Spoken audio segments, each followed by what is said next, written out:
Bumaliktad si Duque. O ang nangyayari kay Duque ha, ito yung balentong ka-coffee. Noong isang araw lang, tinuturo ni Duque na si Digong ang nag-utos. Naku, mahirapan siyang ilinisin ang pangalan dito ni Duque. Dahil under oath, recorded yan, kaliwat kanan, may mga videos dyan, napakaraming media dyan at recorded yan na sinasabi niya na si Digong ang may utos no, na i-transfer yung pondo na yan mula sa DOH papunta sa PSDBM.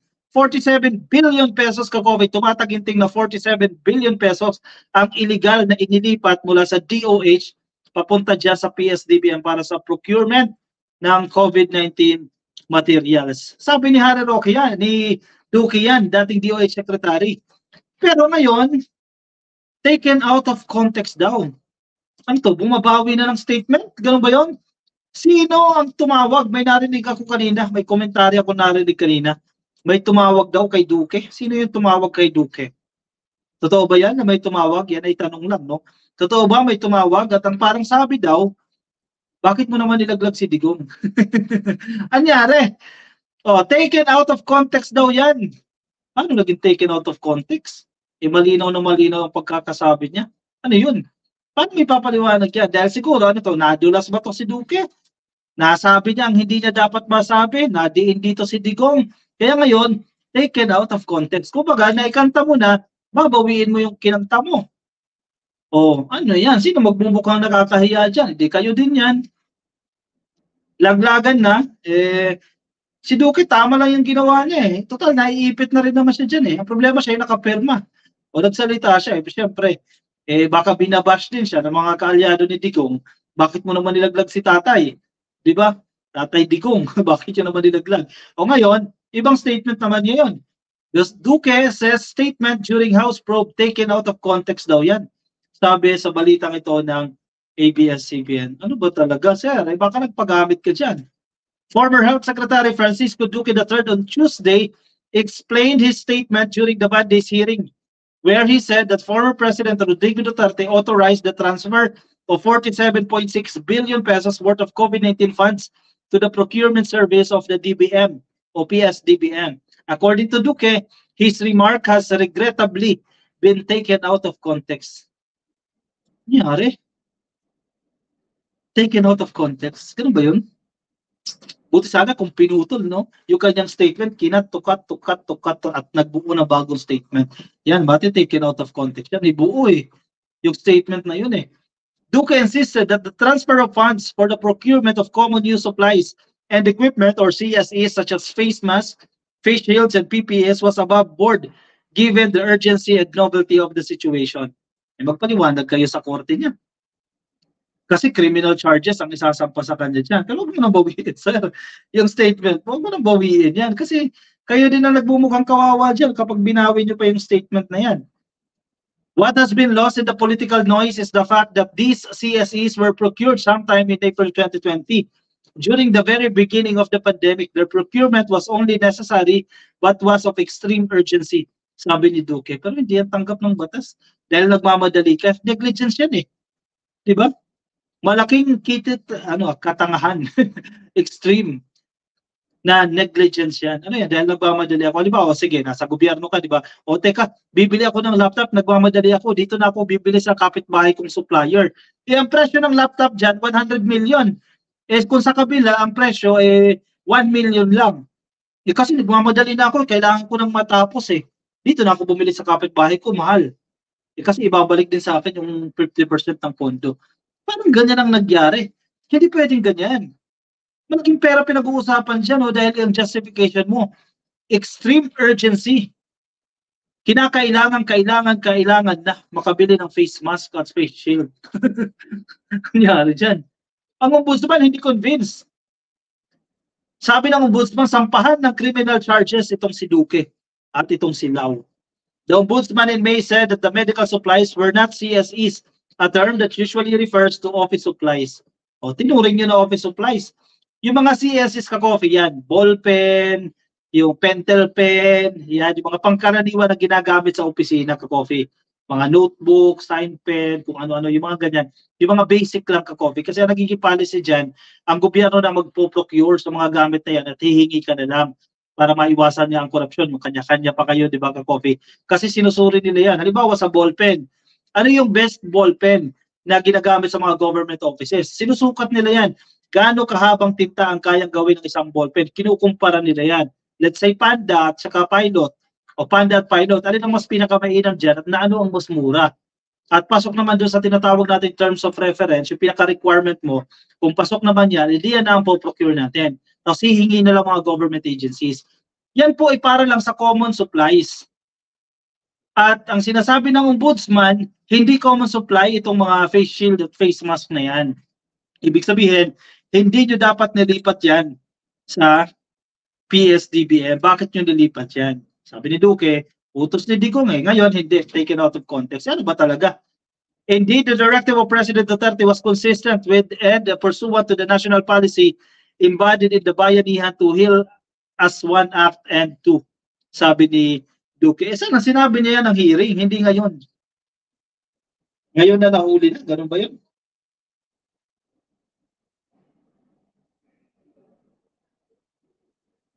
Ano to, dahil nagkakalaglagan na? Duque also said that Duterte's authorization to the transfer was not new as it was well documented in his public procurements. Kawawa si Duque dito. Ipit na ipit si Duque dito ngayon. Siyempre, sarili niya naman. Kung ako ang pamilya ni Duque, hayaan mo na. No holds barred. Pagsalita ka na, ipagtanggol mo yung sarili mo. Tama nga naman yung kahapon Sa ating live stream, may nagko-comment Sa laki ng pondo na yan, 47 billion pesos na yan, sa tingin mo hindi ka magko-consult dyan? Nag-consult ka dyan sa higher-ups.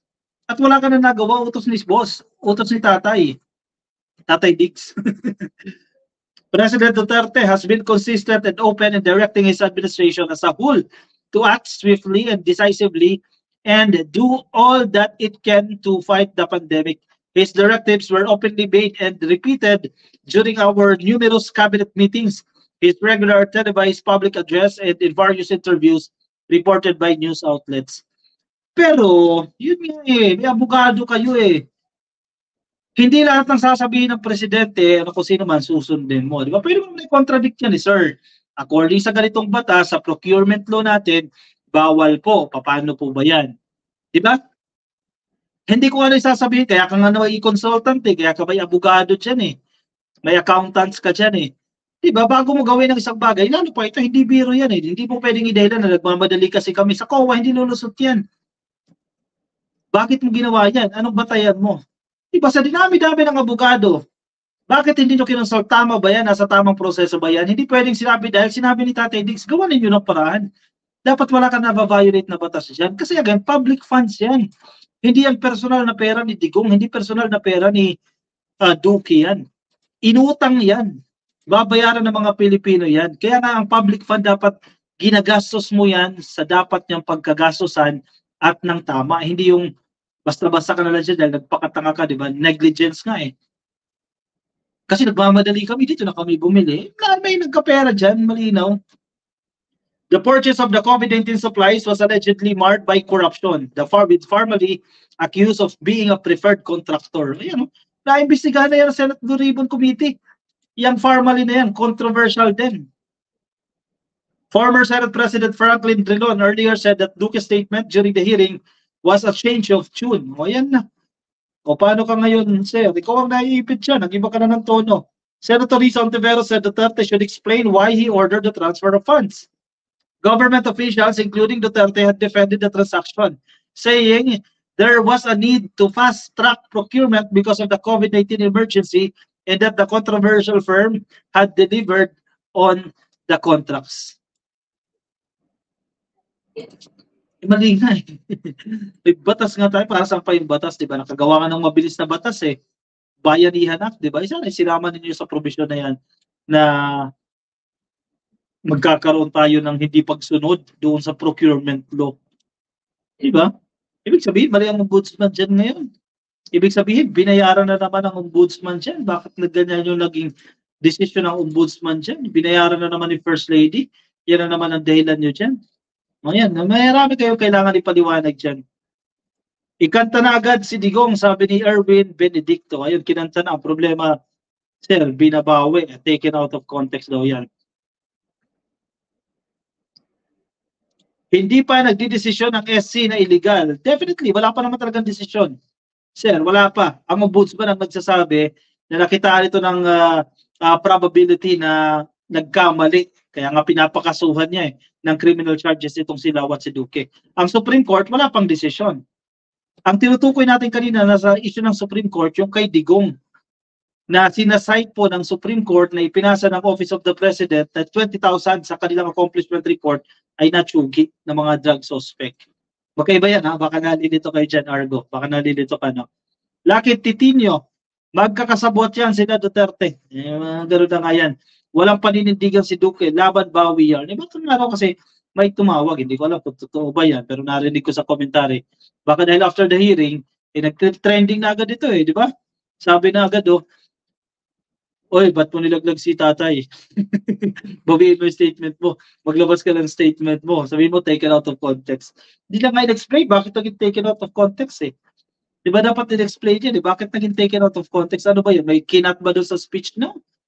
Doon sa kanyang statement, may naputol ba? Pinanood natin Sinabi niya talaga Sandra Valdez, itok. Kaya matagal na akong gising, sabi ni Kerwin Damaso. Naku po, sabi ni Joe Messina kay Mark Rivera, mamamatay tao, hudas ang Pinas. Yan. Tapon daw sa hainan. Naglalabasan ng mga kalokohan Balesteros Suset, good evening sa iyo. Nakikinig sa atin kay, sabi ni Ma'am Sandra, mga kampo ng Duterte, kampo ng kasamaan. Ayaw daw sa droga, pero daming employee positive sa drugs dyan sa Davao. Imagine, ilan dyan ka-coffee? 30 mahigit, 37 din. Nag-positive ka-coffee sa security pa ng Davao. Di kinaya ni Sec Duque, sabi ni Lori Mamawag. Pressure siya dyan ka-coffee. Sa totoo lang, malaki ang pressure sa kanya ngayon. Mark Enzo McLaren, Argo, hindi naman sinisiraan si FPRRD, siya sumisira sa sarili niya. Correct. Baka kasi sasabihin nyo naman, bayad na naman ang HOR dyan, bakit nag-iimbestiga sila, etc. Yun yan, pagtanggol ninyo sa sarili nyo, ginibigyan kayo ng tamang platform, di ba? Ma-justify ninyo, anong mga allegation sa inyo, patunayan ninyo para masira din yung mga allegation sa inyo, ma-counter-attack ninyo yan. Kay Dili Windino, good evening ka-coffee, watching you from Albany, dyan po sa New York. Happy viewing po sa inyo. Yung mga ka-coffee natin nakikinig din po sa Facebook, shoutout po sa inyo. Jackie Britos, thank you for tuning in. Kay Ami Balmeo, nasa Facebook din po. Thank you sa pagtutok po sa inyo, sa atin. Okay, Jojo Beharin, Simeon, shoutout po sa inyo. Okay, Fermin Lana, watching po mula dyan sa Facebook. Happy viewing po sa inyo. Kung nasa Facebook kayo at hindi pa kayo naka-follow sa ating Facebook page, pasuyo na lang ka-coffee, pa-click lang po ng follow dyan sa taas. At kung nasa YouTube po kayo, please do click lang po yung subscribe at yung like ka-coffee para sa ating attendance check. Karma is a bitch, sabi ni Mark Rivera. Agree. O siya, sige, kuha na ng kape. Move on tayo sa ating next topic.